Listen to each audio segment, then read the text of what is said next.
Es hora de Café y Palabras, conociendo más de la política, la economía y la sociedad de Costa Rica y el mundo, con el politólogo Claudio Alpizar Otoya. Escuche Café y Palabras de lunes a viernes, porque la política sí importa.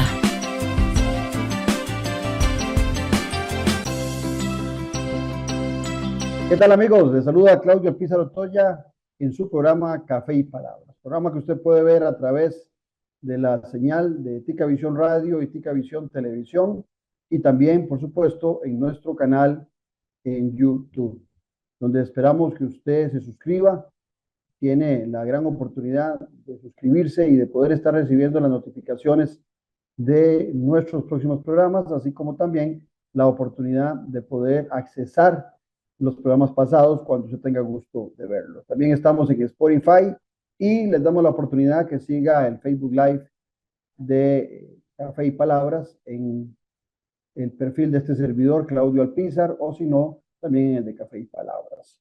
Hoy vamos a hablar de seguridad, el tema número 1 en Costa Rica, y para eso hemos invitado a Mario Arias, quien radica en Nueva York, investigador de nuestro país, de las políticas de seguridad de nuestro país, con también la expertise práctica del tema de seguridad en las naciones. Con Mario vamos a hacer la parte importante de nuestro programa, pero antes, así pienso. Así pienso, con Claudio Alpizar. Hoy vamos a hablar de seguridad con Mario Arias, pero hay un tema que a mí me preocupa.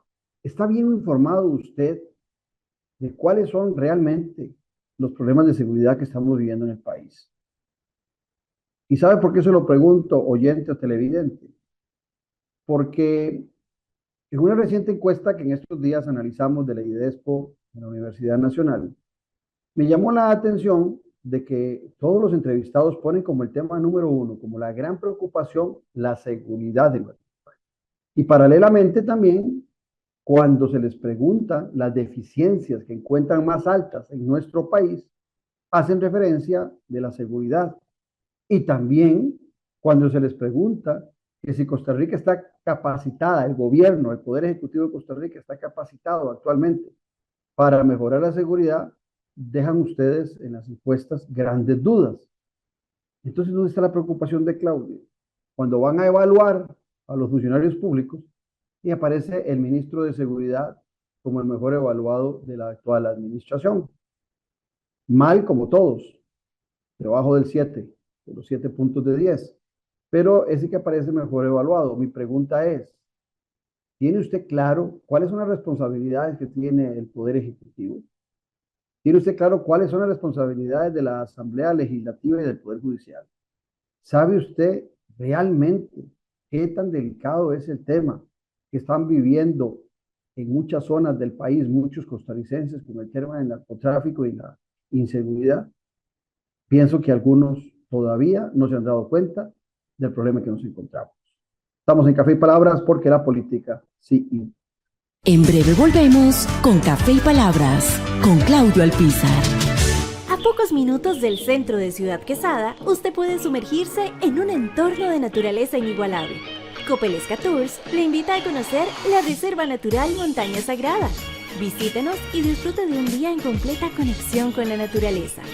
Descubra nuestra variedad de senderos. Realice un día de campo familiar y conozca nuestro puente colgante y mirador, desde el cual podrá observar maravillosos paisajes naturales. Y al finalizar, disfrute de un delicioso almuerzo en nuestro restaurante. La Reserva Natural Montaña Sagrada le espera. Hay mucho por descubrir. Disfruta de la aventura en familia con tu nuevo MG RX8, el SUV más grande para 7 pasajeros. En la ciudad, la playa o la montaña, Costa Rica es para disfrutarla con el más grande, con el MG RX8, con tracción 4x4, 6 modos para manejo, un gran espacio interior y la tecnología de vanguardia para disfrutar en familia del confort en cualquier terreno. Descubrí el nuevo MG RX8 desde $698 al mes en nuestras sucursales de La Uruca, Curridabat, Multiplaza Escazú o en www.mg.cr. Aplican restricciones. ¿Quieres publicar un libro? Somos expertos en acompañar escritores. libros impresos y digitales en Amazon.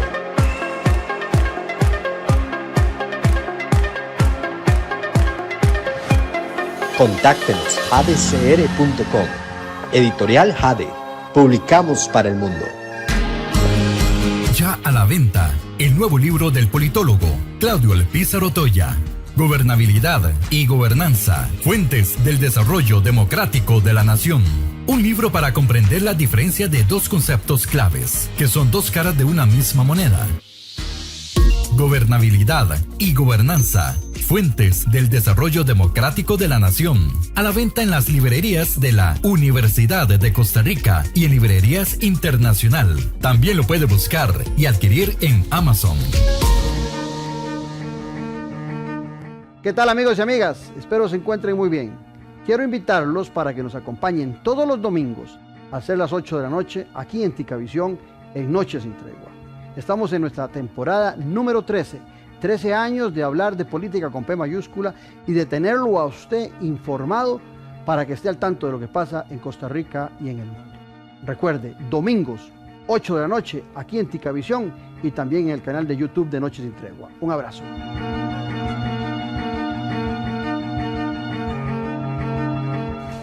Estamos de vuelta en Café y Palabras con el politólogo Claudio Alpizar. Lo prometido es deuda. Aquí estamos con Mario Arias, con quien vamos a hablar del tema de seguridad. Mario, un saludo hasta Nueva York. Espero que te encuentres muy bien y gracias por acudir siempre a nuestras invitaciones de Café y Palabras. Gracias, Claudio. Como siempre, bienvenido para ver los temas que nos preocupan en el país, el tema de seguridad y la violencia que crece día a día, ¿no? Yo creo que es importante esos espacios para dar a conocer realmente lo que está pasando en el país y que la gente tome su propio criterio, ¿no? La semana pasada, al cierre de la semana, creo que fue hoy hace 8 días, el jueves de la semana pasada o el miércoles, en una visita que el canciller André Tinoco está desarrollando Arnoldo André Tinoco está desarrollando en España. Me llamó la atención unas declaraciones que dio a un medio de comunicación en Madrid, donde dijo que a la fecha los grandes problemas de seguridad que estamos viviendo los costarricenses es por una lucha de carteles mexicanos y colombianos en nuestro país, y que al momento no ha habido problema porque eso todavía no ha incomodado a la ciudadanía, ni está la ciudadanía en el peligro, que por el momento es una lucha entre bandas. También agregó que él sale constantemente de la Cancillería y camina sin ningún problema en Costa Rica. Yo comprendo perfectamente que hay que proteger al turismo y que la imagen de Costa Rica no la podemos pisotear fuera de nuestro país, que la discusión es aquí a lo interno. Pero también me quedan las grandes dudas si el canciller tiene un verdadero conocimiento, siendo una persona tan cercana, no solamente en campaña, una de las principales figuras cercanas al presidente de la República, sino también en la gestión actual. Me da la sensación de que él o no tiene comunicación con el presidente o ambos no conocen la gravedad del tema. Te lo dejo a vos para que lo desarrolles. Sí, Claudio, yo creo que las declaraciones van más a un tema diplomático, de estrategia a nivel de turismo. Creo yo que las declaraciones son desafortunadas porque el 80% de las muertes que se dan en ese conflicto son costarricenses. Entonces, pueden haber bandas colombianas, bandas mexicanas luchando por el territorio en Costa Rica, pero estamos poniendo los muertos, ¿no? El 80% de los muertos son costarricenses. Entonces, yo creo que son desafortunadas las declaraciones. Creo que el señor canciller, más por proteger la imagen del país, hizo tal vez evadir la pregunta. Siento yo que puede ir por ahí el tema. El canciller conoce muy bien la realidad del país, el presidente conoce muy bien la realidad del país.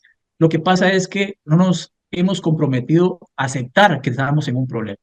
Y yo creo que ese es el primer punto que hay que aclararle a todas las personas que nos escuchen y nos ven.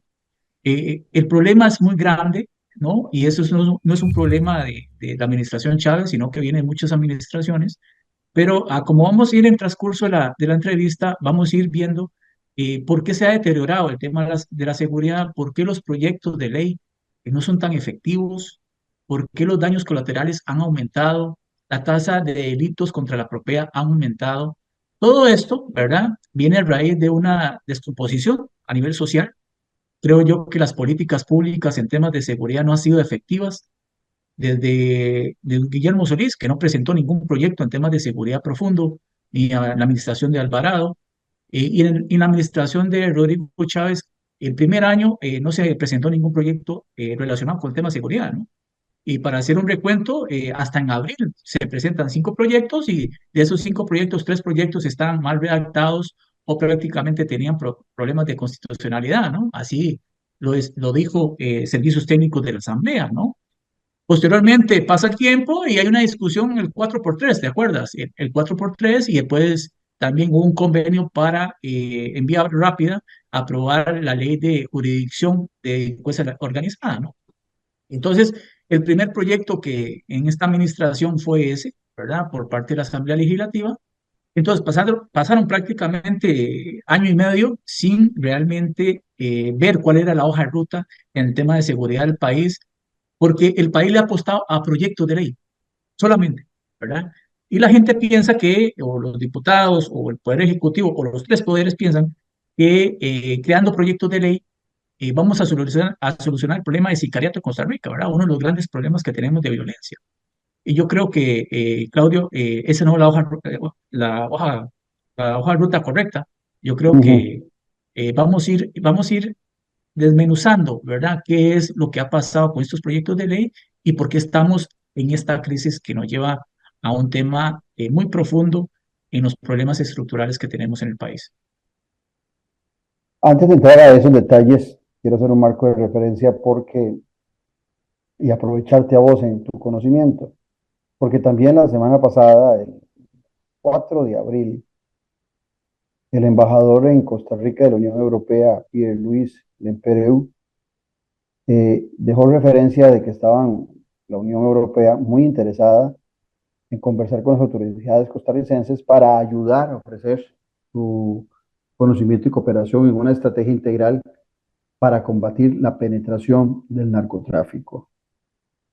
La violencia con que estamos viviendo hoy no ha sido común en nuestro país. Vos, Mario, y en el caso mío, algunas personas nos envían videos espantosos, videos de asesinatos que se dan en el país. Yo ni siquiera me atrevo a enseñarle esos videos a mi esposa ni a mis hijas para no generar una psicosis mayor sobre el tema de seguridad. Pero no estamos ante aquellos robacarros, no estamos ante aquellos individuos que se te metían en la casa para llevarse el televisor, llevarse la computadora, algunos muebles, algunas joyas, sino que estamos ante grupos que asesinan a sangre fría, que matan a una madre y a su hija de 4 años, a la niña le disparan en la 100, como que fuese parte, una niña de 4 años, de las bandas, seguramente tratando de amedrentar a alguien o sacándose, o dándole factura a otra persona, no sé, cuándo usará la lectura. Pero la Unión Europea ofrece esa colaboración. Eh, el experto Mario Arias, ¿cómo se imagina que deberían ser esas conversaciones y hacia dónde debería ir el gobierno de Costa Rica en esa estrategia y en esa ayuda que ofrece la Unión Europea? Bueno, es una pregunta bastante compleja porque recordemos que del 2022 a 2023 hubieron 243 homicidios de más, ¿no? Es un 4% porcentual de aumento de homicidios, ¿no? Yo creo que hay que poner las alarmas sobre el tema de inseguridad que hay en el país. ¿Cuál podría ser una verdadera estrategia? ¿No? Yo creo que las personas que toman decisiones en el país, los 3 poderes de la República, hoy en día, y te doy un ejemplo, Claudio, y esto es lo más importante del tema de las comisiones o las reuniones que se dan. Después del 22 de noviembre, que don Rodrigo Chávez desconvoca los proyectos de ley, en enero de 2023, eh, perdón, sí, en enero, eh, hacen una reunión entre los tres poderes de la República, Rodrigo Arias, el presidente de la Corte y el presidente, ¿no? Entonces hacen mesas tripartitas, ¿no? Esas tres mesas tripartitas, al día de hoy, ¿verdad?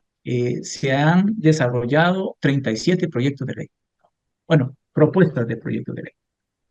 Entonces, muchas personas, como yo lo digo, le apuestan solamente al tema de crear proyectos de ley o reformas de proyectos de ley para solucionar el problema del sicariato. Esa es una de las formas para solucionar los problemas estructurales en el país. El tema es la calidad de los proyectos de ley que se han aprobado. Se han aprobado aproximadamente 13 proyectos de ley y de esos 13 proyectos de ley puedo decir que tal vez 8 de esos proyectos de ley son proyectos que no van a tener ninguna trascendencia a nivel de impacto en la ciudadanía a corto ni a mediano plazo. Prácticamente son de adorno, ¿no? Para decirlo de buena palabra.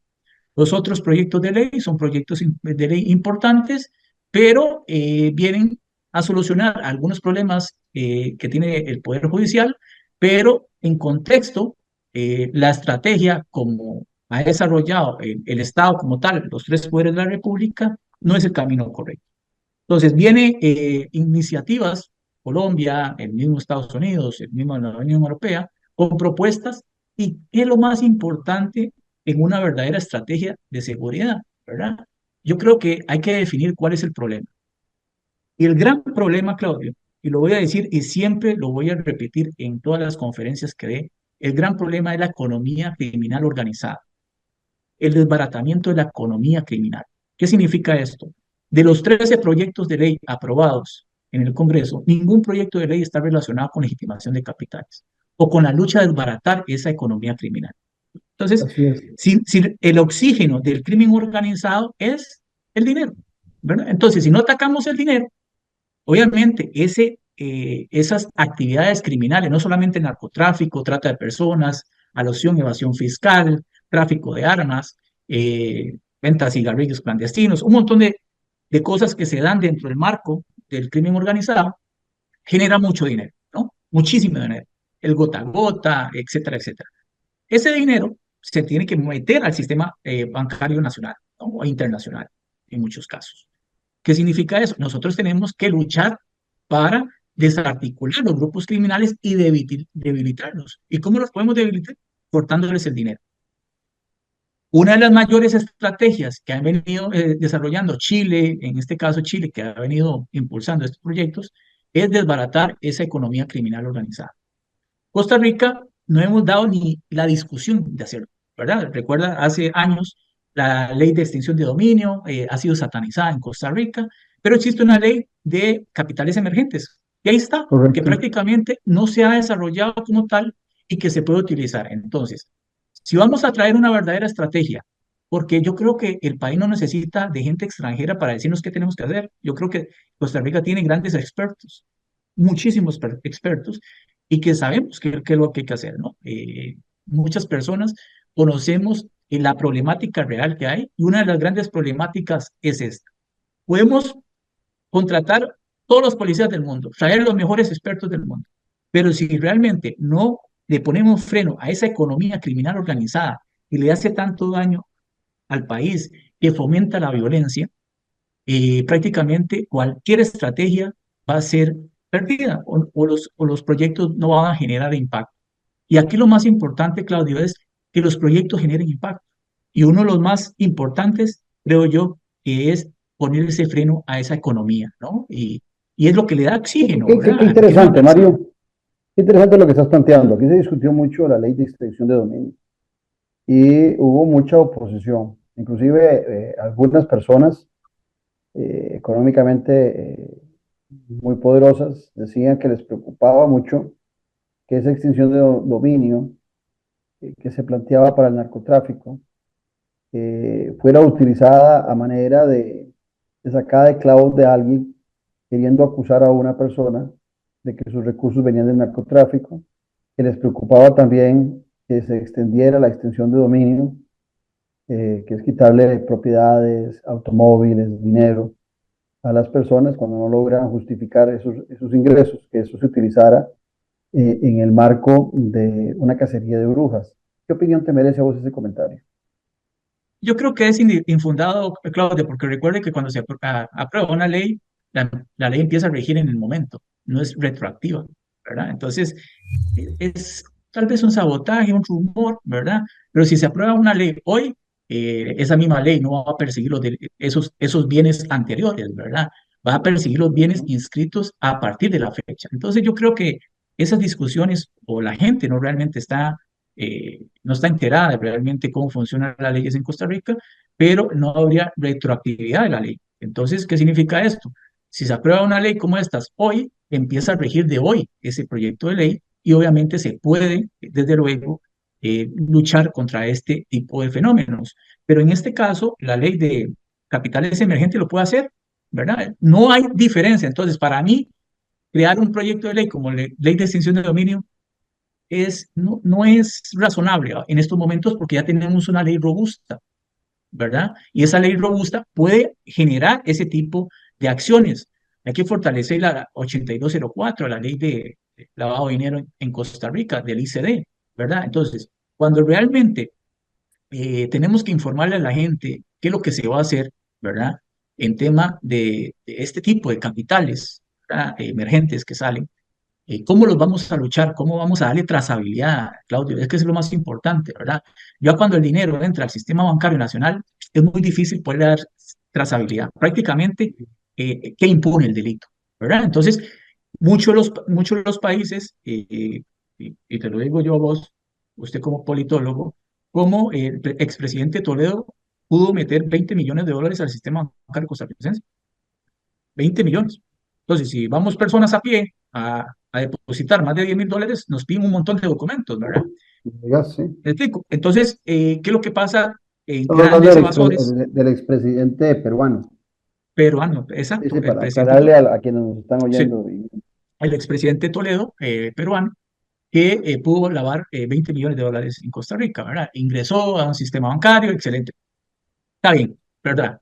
Pero hubieron funcionarios, participación del gobierno, todas estas cosas. Entonces entramos a un tema de la estrategia, Claudio, el tema anticorrupción, ¿verdad? Entonces, si realmente Costa Rica necesita desarrollar una estrategia en tema de ponerle freno al crimen organizado, no solamente el tema de legitimación de capitales, sino también viene un ingrediente más, el tema anticorrupción.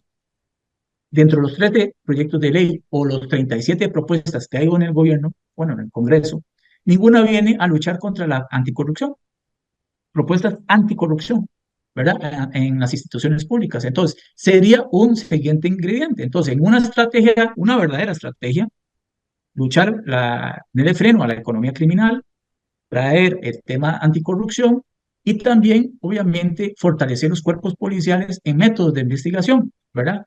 No solamente en métodos de investigación a nivel policial, sino también algún ingrediente muy importante, una agencia nacional de ciberseguridad. ¿Qué significa esto? Vamos un poquito más allá. Costa Rica ha enfrentado problemas serios en el tema de estafas a nivel cibernético, ¿verdad? Y obviamente el país ha fallado, ¿verdad? Los bancos, sistemas financieros, prácticamente que imponen esos delitos, ¿verdad? Entonces, es muy importante tener una agencia nacional de ciberseguridad o ciberdelincuencia, que no es lo mismo de una dirección de inteligencia policial o una dirección de inteligencia nacional. No, la dirección de inteligencia nacional es un tema más a nivel de soberanía y una inteligencia policial son los delitos comunes, crimen organizado y obviamente lo que podemos ir desarrollando. Pero cuando usted va formando una estrategia, usted tiene que realmente ver cuáles son los problemas reales que tenemos en el país o los problemas estructurales que realmente no se van a solucionar con una simple ley, ¿verdad? Como lo estamos viendo hoy en día en los 13 proyectos de ley que se aprobaron, ya están aprobados, que no van a tener impacto. Interesante. La semana pasada hablábamos con un tocayo tuyo que es juez de la República, Mario Rodríguez. Y él hacía una referencia similar a la que vos hacías en el tema de que las leyes son importantes, pero que el tema de seguridad no se va a solucionar solamente con leyes. y que ciertamente algunas leyes hay que revisarlas por diferentes motivos. Pero él decía que muchas de estas leyes que están presentadas, estas 13 aprobadas y otras tantas que están discutiendo, todas pretenden aumentar las penas delictivas y también pretenden aumentar la cantidad de gente que queda detenida desde el inicio y que no se liberen con tanta facilidad en los primeros días de investigación a las personas, sino que sean detenidas. Pero él decía que estamos con un 7%, dijo en aquel momento, de exceso de presos en las cárceles costarricenses. O sea, que el espacio que desarrollamos no es el apropiado para tener, no recuerdo si eran 14.000 o 15.000 personas que están detenidas y que la estructura está desarrollada para 12.000 personas. O sea que hay una sobrepoblación de presos y una falta de infraestructura. Por otro lado, ese mismo día, el día siguiente que conversé con Mario, que fue el martes de la semana pasada, salió un informe del Departamento de Estado, la Cancillería de los Estados Unidos de América, sobre temas de derechos humanos y hablaban del hacinamiento que hay en las cárceles de Costa Rica. Ya el gobierno o sea, la embajada de los Estados Unidos le reporta al gobierno de los Estados Unidos, al Congreso de los Estados Unidos, que es donde le reporta las embajadas de todo el mundo de los Estados Unidos la situación de los derechos humanos, le reporta que hay un hacinamiento de un 12%, o sea, los números de Mario Rodríguez, el juez, que nos dijo que eran de un 7%, aumentan en un 5% en la perspectiva del Departamento de Estado de la Embajada de los Estados Unidos aquí en Costa Rica. Ok. Paralelamente, el que se encarga de construir la infraestructura, porque es un tema importante, el Estado no solamente hace carreteras, tiene que hacer escuelas, tiene que hacer cárceles. El encargado de desarrollar las cárceles y tener la infraestructura de las cárceles es el Ministerio de Justicia y Paz. O sea, es el ministerio que es parte del Poder Ejecutivo, es el presidente Rodrigo Chávez en estos momentos y el actual ministro de Seguridad, los que tienen que diseñar y urgir el desarrollo de infraestructura penitenciaria. El presidente reclama constantemente que los detenidos se sueltan con mucha facilidad, que el sistema costarricense es muy garantista de los derechos, que se sueltan con facilidad y que deberían quedarse en la cárcel desde que son detenidos. Pero resulta que el presidente y el ministro de Justicia no los he oído ni hablar ni de un calabozo. Entonces, si las leyes que estamos buscando y que exige el Poder Ejecutivo es mayor detención, y si la Asamblea Legislativa está promoviendo detenciones por todos los delitos que puedan haber, deberíamos estar pensando en la construcción de cárceles. ¿O es que Claudio Alpizar está perdido en el espacio? Claudio, yo creo que el colega y vos son atinados con la respuesta, yo creo, con el comentario. Y esto, yo creo que vamos a ir construyendo una estrategia ya, ¿no, Claudio? Yo creo que ya hemos hablado de luchar contra la legitimación de capitales, anticorrupción, y también dentro de una estrategia nacional tiene que haber un ejemplo y muy claro, que estos proyectos sean exitosos. Y ojalá sí sean, ¿verdad? Tenemos más de 4.000 personas vinculadas a crimen organizado en Costa Rica. Más o menos unos 1.000 son en temas de sicariato, ¿no? Digamos que vamos a sacar esos 4.000 y tenemos éxito en esta ley. ¿Dónde los ponemos? No tenemos espacio donde ponerlos. Entonces, por eso es muy importante cuando se va a crear un plan nacional de seguridad o una estrategia nacional, no de gobierno, tiene que ser un plan nacional que perdure de 12 y 15 años en el futuro, ¿no? Si nosotros desarrollamos realmente una verdadera política penitenciaria, cuáles las necesidades que tenemos a nivel penitenciario, que es crear una cárcel. Ya se verá si son para 5.000, 7.000, pero existe realmente la necesidad de crear esas cárceles. No solamente una, pueden ser varias en el país, diferentes áreas geográficas por un tema de poblacional. Pero lo más importante es, entonces, si nosotros vemos en una estrategia nacional, es realmente dónde vamos a poner a las personas que se van a detener. Si estos proyectos de ley son exitosos hoy, no tenemos espacios donde ponerlos. Entonces, Claudio, yo creo que el colega lo aclara muy bien. Realmente el país necesita tener una mesa técnica para realmente dibujar cuál es la visión país que necesitamos. Ujú. Y en estos 13 proyectos, Claudio, en estos 13 proyectos de ley que son en una mesa tripartita de los tres poderes de la República, cada quien va a defender lo suyo, ¿verdad? El Poder Judicial, si usted ve los 13 proyectos de ley, la mayoría son del Poder Judicial porque van a ir a defender lo suyo. Pero, ¿usted cree que una ley de autorización a vehículos de seguridad para no ser retulados va a tener impacto en el país? Es muy importante, pero realmente va a tener impacto. Esos son los proyectos que hay hoy Estamos aprobados. deteniendo en cosas muy pequeñas. Mm, Yo creo que no son ni pequeñas, yo creo que son operativas, ¿verdad? Porque el autorizar a vehículos no rotulados o no, ¿qué impacto va a tener el crimen organizado, no? Yo creo que esos son los proyectos que están hoy en la mesa, aprobados, o el Centro de Capacitación para el OIJ. Eso es un proyecto de ley en temas de seguridad. ¿Usted cree que eso va a venir a solucionar los problemas estructurales del país? No, y ya tenemos 2 años, 24 meses de trabajo legislativo y eso es lo que presenta. A mí me daría vergüenza, Claudio, la verdad. Y por eso yo insisto en este programa que la señora Gloria Navas debería dar un paso al lado, porque ella es la líder de la Comisión de Seguridad y Narcotráfico. Aunque en el país no hay un liderazgo de quién está tomando las riendas de la seguridad, porque en este caso los tres poderes de la República tienen el poder para hacerlo. En este caso, Gloria Navas en la comisión lo es.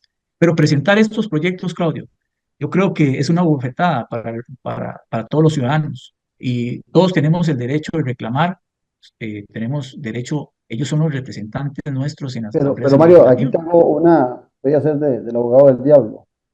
¿Qué tiene que ver la diputada Gloria Navas con los proyectos de ley que tramita el Poder Ejecutivo o que tramitan los diputados? Ella no puede boicotearlos, ella tiene que darles trámite como presidenta de la comisión. O sea, no es ella la que los diseña, son los compañeros o ese Poder Ejecutivo que los diseña. Y todo presidente de cualquier comisión, de la legislativa, de cualquier comisión, no solo de esta, de lo que hace es darle un seguimiento y priorizar las discusiones de los temas.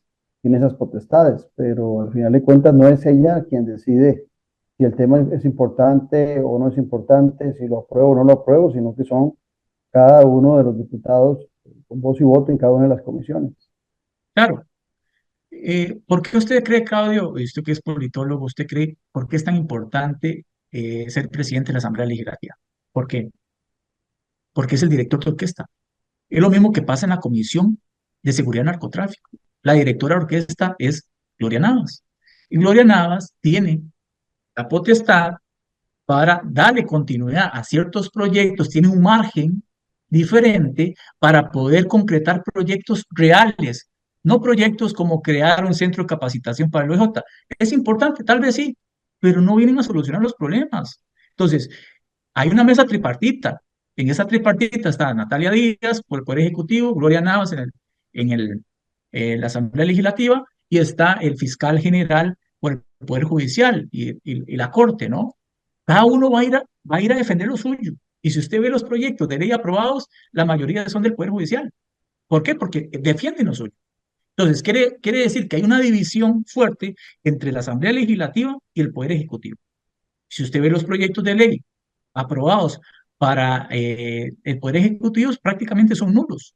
Entonces, realmente se le está dando prioridad a una parte de la persecución penal o realmente no se le está dando atención a los problemas reales que tenemos como un tema de prevención del delito, como el tema de legitimación de capitales, como el tema de fortalecer los cuerpos policiales.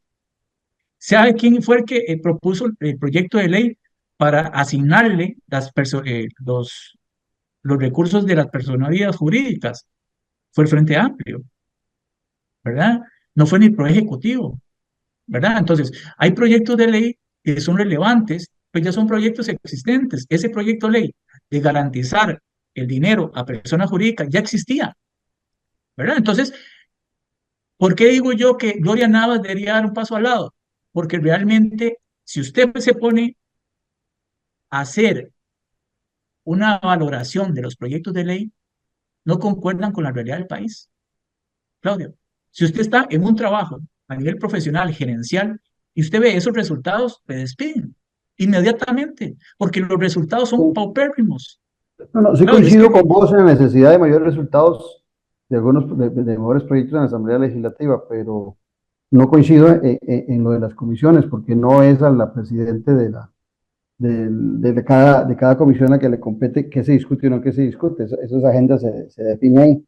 Pero siguiendo con el tema de seguridad, que es el que más me interesa hablar con vos, el papel del OIJ. Yo he estado viendo en los últimos días que es el OIJ, al final de cuentas, el que está haciendo un trabajo, desde mi perspectiva, vos me dirás si estoy equivocado, bueno en relación a la persecución, a la detención de muchos de estos muchachos y gente metida en el sicariato. Me parece que el OIJ ha estado respondiendo.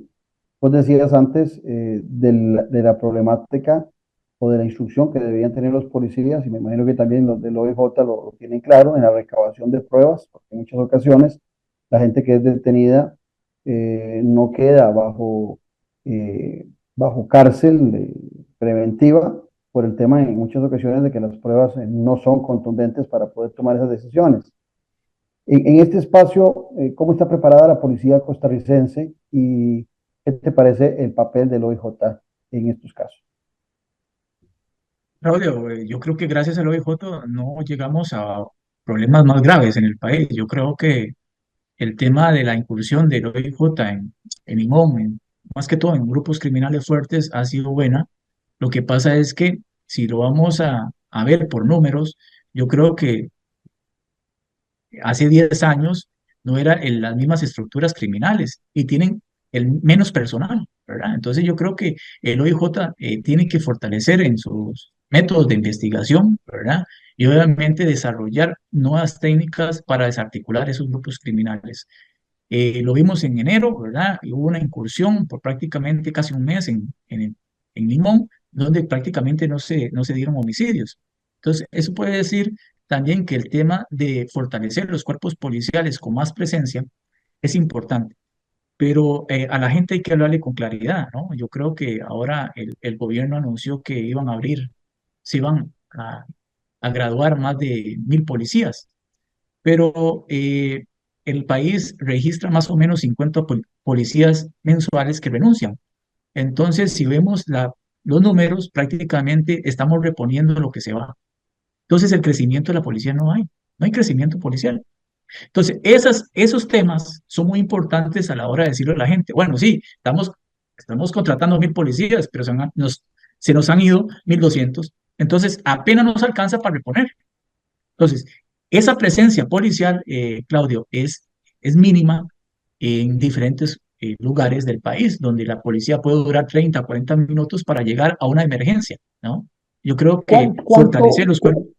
cuánto sería lo ideal para un país del tamaño territorial nuestro, con cuatro fronteras, dos marítimas, dos terrestres, con 5,5 millones de habitantes, con la geopolítica que tiene el país? ¿Cuánto debería ser una fuerza policial en Costa Rica? ¿Cuál sería la cantidad ideal en comparación con otras latitudes? Claudio, yo creo que, digamos, eso es un tema en discusión en Costa Rica. Hay gente que habla de 23.000 policías, 25.000 policías. Ujú. No sería profesional de yo darte un número. ¿Por qué no te doy un número? Porque esto es un tema que hay que discutir en una mesa de trabajo. ¿Por qué? Tenemos fronteras porosas, tenemos un problema migratorio muy grande, casi 500.000 personas pasaron por Costa Rica el año pasado. Yo creo que la policía de frontera necesita más policías, policía de tránsito necesita más policías, La vigilancia policía aérea de necesita más fronteras, policías. te detengo ahí, la policía de fronteras son 700 efectivos, y más no recuerdo, si no es que ha aumentado. La última vez que estuve yo en Cruzitas, de las 3 veces que acudí al sitio, si mal no recuerdo, tuvo que haber sido antes de la pandemia, tuvo que haber sido después de la pandemia, no me acuerdo, tuvo que haber sido en el 2021. Y recuerdo que conversando con un policía de fronteras, le pregunté que cuántos efectivos eran ellos, con el jefe del comando que estaba en Cruzitas. Me dijo que eran 700, pero que eran muy pocos. Y él me comentaba de que eran muy pocos porque son 700, pero hay que hacen turnos de 12 horas, hay que dividirlos entre dos. Si son turnos de 3 horas, hay que dividirlos entre tres. Si son Sí. turnos de 8 horas, terminamos con 200 y un poquito más, 230, 240 policías por turno. Pero también hay policías que están en cuestiones administrativas. Hay otros que están libres o están incapacitados. O sea, son muy pocos policías de frontera. Yo me acuerdo que yo hacía un cálculo.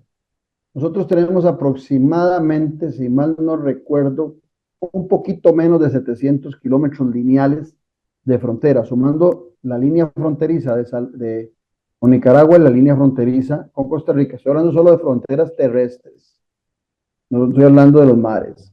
Y tenemos un poquito menos de 700 kilómetros, o sea, poniéndolos a trabajar 24 horas al día, tenemos un policía de fronteras terrestres, uno por kilómetro.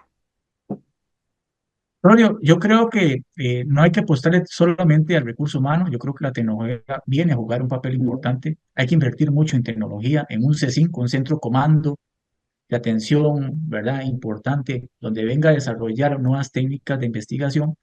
Pero el tema, y te digo, ¿por qué no te doy un dato de cuántos policías necesitamos? Que el problema en Costa Rica, un día es Limón, otro día es Cruzitas. Entonces, en Cruzitas hay que poner por lo menos 200 policías, 300 policías para cuidar Cruzitas. ¿Me explico? Entonces, hay problemas muy estructurales en el país donde se necesita más presencia policial, ¿no? Entonces, solamente Costa Rica tiene más de 150 puntos ciegos entre Costa Rica y Panamá, 150 puntos ciegos. Si vemos las 8 marinas que hay en Costa Rica, no tienen policía, no tienen aduanas, no tienen PCD, ahí entra quien quiera, ¿verdad? Entonces, cuando empezamos a hacer un diagnóstico real, ¿verdad? Real, no decir, necesitamos 25.000 policías, no.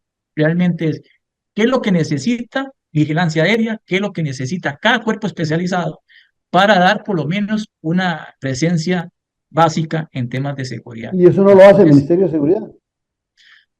deben de tener los datos, ¿verdad? Pero obviamente, vamos a sorprendernos que el tema de inversión va a ser muchísimo, ¿verdad? Y tampoco tenemos la capacidad para graduar muchos policías al año. Entonces, ¿por qué? Porque no sea, digamos, el entrar al cuerpo policial en Costa Rica, como en otros países que se pensionan a 20, 25 años, en Costa Rica usted ve a funcionarios que tienen 50 años de trabajar ahí, ¿verdad? Ujú. Entonces, no se puede oxigenar el Ministerio de Seguridad Pública tan fácil.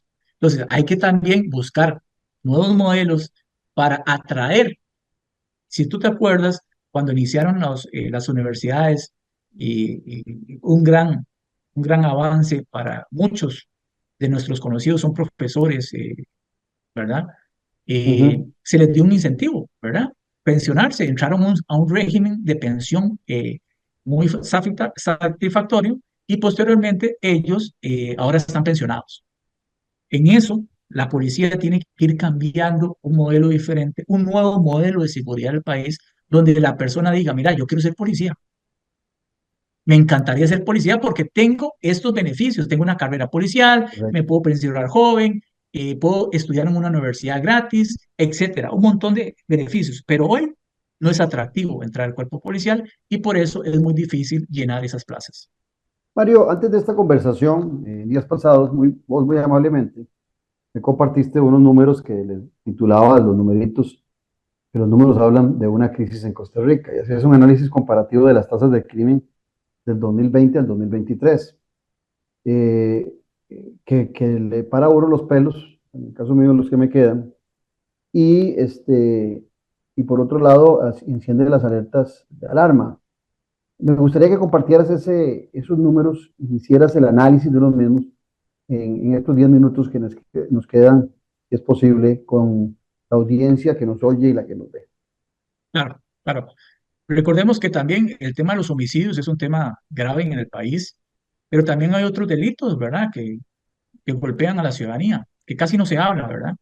delitos contra la propiedad, ¿verdad? Que es el robo, robo de vehículos, la tacha, asaltos, el hurto, ¿verdad? Y haciendo una comparación de 2 años, ¿verdad? Porque esos son los 2 años que lleva el gobierno. Y quiero hacer la comparación, cuál ha sido el deterioro, el tema de la seguridad en todos los delitos. Entonces, si comparamos los últimos 2 años del gobierno de Carlos Alvarado y los 2 primeros años de Rodrigo Chávez, vemos unas cifras enormes donde prácticamente de mayo de 2020 a mayo de 2022 se dieron 84.113 delitos contra la propiedad en esos 2 años. Y obviamente en la administración de Chávez hasta hoy, ¿verdad? Se dieron 92.175 delitos. ¿Qué significa eso? Hay más de 8.000 delitos que se dieron en 2 años. Hubo un crecimiento exponencial de estos delitos. Muchos de estos delitos son robo de vehículos, ¿verdad? Hurtos y obviamente asaltos. Son 8.000 delitos de más en una comparación de 2 años a otro, ¿verdad? Claudio, yo creo que 8.000 delitos son muchos, ¿verdad? Entonces, ¿qué significa esto? Las estrategias que está haciendo hoy el gobierno no son eficaces. No son eficaces. Los números nos dicen que los números más bien están a la alza y no hemos podido ni aplanar esas curvas de tipo de delitos que se dan en Costa Rica, como los delitos contra la propiedad. Si nos vamos al tema de homicidios, ¿verdad? En esa misma comparación, en los últimos 2 años de Carlos Alvarado, se dieron 1.178 homicidios en los últimos 2 años, ¿no? Que fueron los años más sangrientos de Costa Rica, ¿verdad? Los más críticos.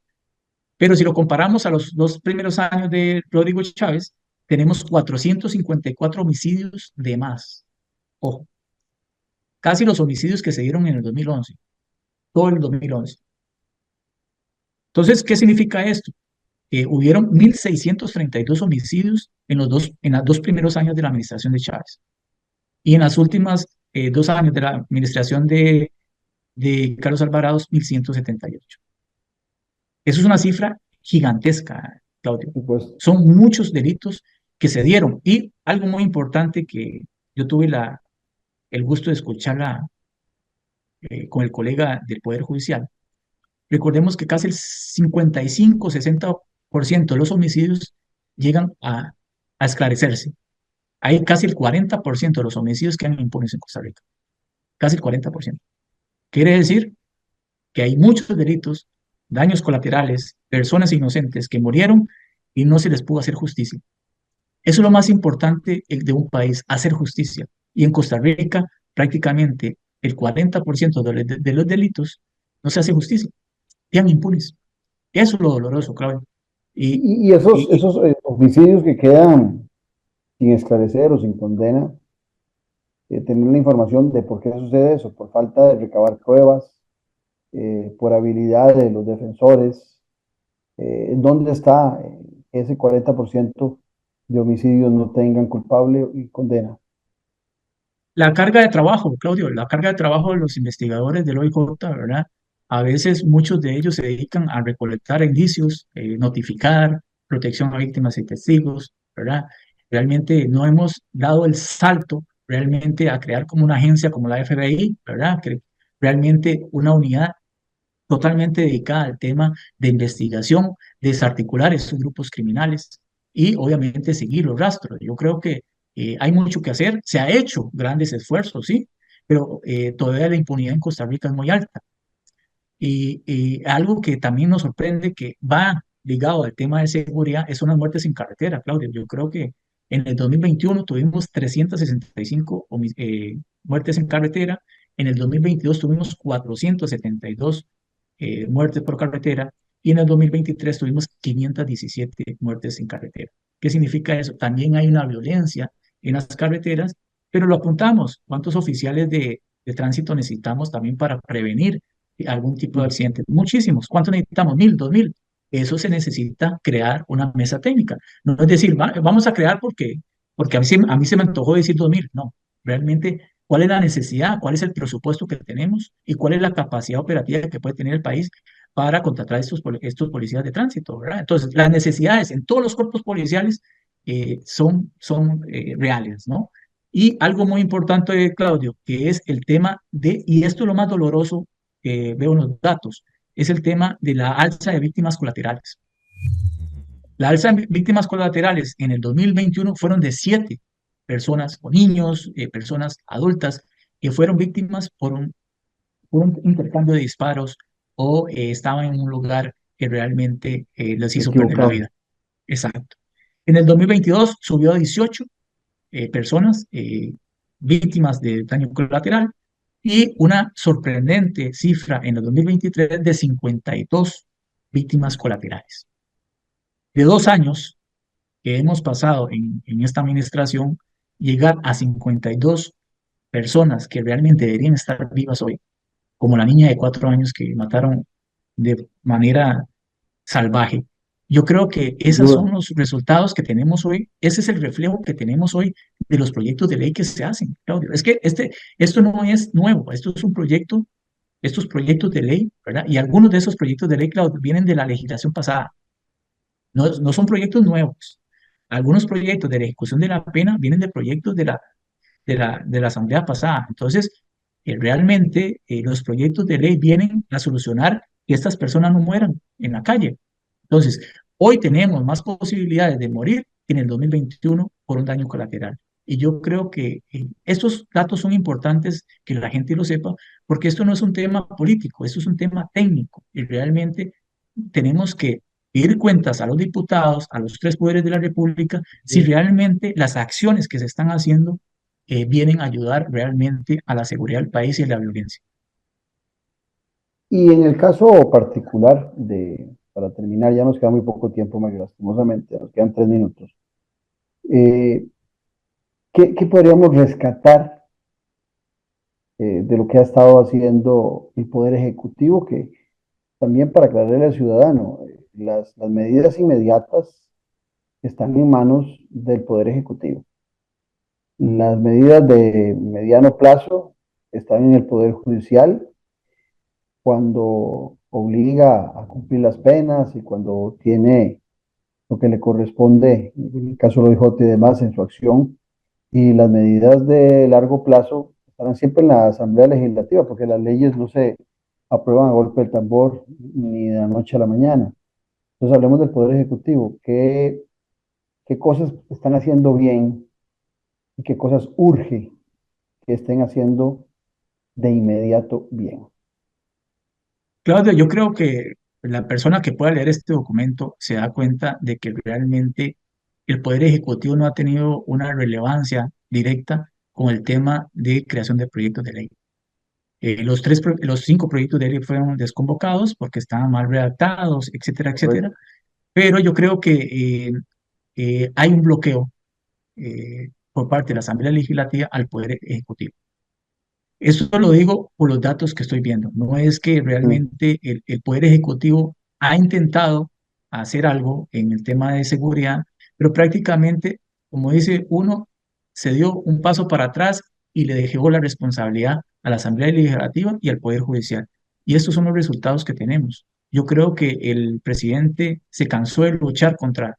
Es que, Claudio, con 8 diputados en la Asamblea Legislativa es muy difícil poder negociar, ¿verdad? Más son temas de esto, de seguridad, que todo el mundo quiere salir en la foto. Yo creo que el gobierno lo primero que tiene que hacer es eh, declarar que realmente hay un problema serio en el país, realmente generar un plan de contingencia serio, realmente el hoy, no para 2 años ni para 3 años, sino hoy, ¿qué vamos a hacer hoy para aplanar esa curva de homicidios, que es lo más preocupante hoy? Y también lo más importante es, como yo siempre lo he dicho, hay que tener un pacto nacional a nivel político, sin banderas, donde realmente los intereses del país se vean reflejados en esas decisiones del futuro. A nivel presupuestario, también el gobierno tiene que tocarse el bolsillo, porque no es que venga a Estados Unidos y nos done 20 millones de dólares. Necesitamos muchos más, Claudio. El país necesita por lo menos 600 millones de dólares para invertir en seguridad, en infraestructura, movilidad, necesita habituallamiento, necesita contratar más policías, necesita más tecnología, un montón de cosas donde realmente el país no es que tenga que sacar los 600 millones de un día para otro, sino un plan para un que plan de concluya. trabajo donde se pueda decir, bueno, Costa Rica va a invertir en seguridad. Y invertir en seguridad es prácticamente invertir en la seguridad de todos, ¿verdad? En los extranjeros que nos visitan, fortalecer esa imagen nacional que tenemos o internacional. Y yo creo que eso es lo más importante, Claudio. Mario, muchas gracias. Yo diría para el cierre, en esa lista que nos hiciste, a mí que me gusta poner en mi agenda cada vez que voy cumpliendo con una tarea, un check. Creo que mucha de esa lista que vos estás dando están sin el check, están todavía ni siquiera a veces en el papel, en el caso de nuestras autoridades y las responsables del tema de seguridad. Pero como siempre, muchas gracias y un abrazo hasta Nueva York, esperando que estés muy bien. Y a ustedes, gracias por habernos acompañado y los esperamos mañana aquí en Café y Palabras, porque usted, igual que yo, sabe que la política sí importa. Esto fue Café y Palabras, porque la política sí importa, con el politólogo Claudio Alpizar Otoya. Escuche Café y Palabras de lunes a viernes, porque la política sí importa.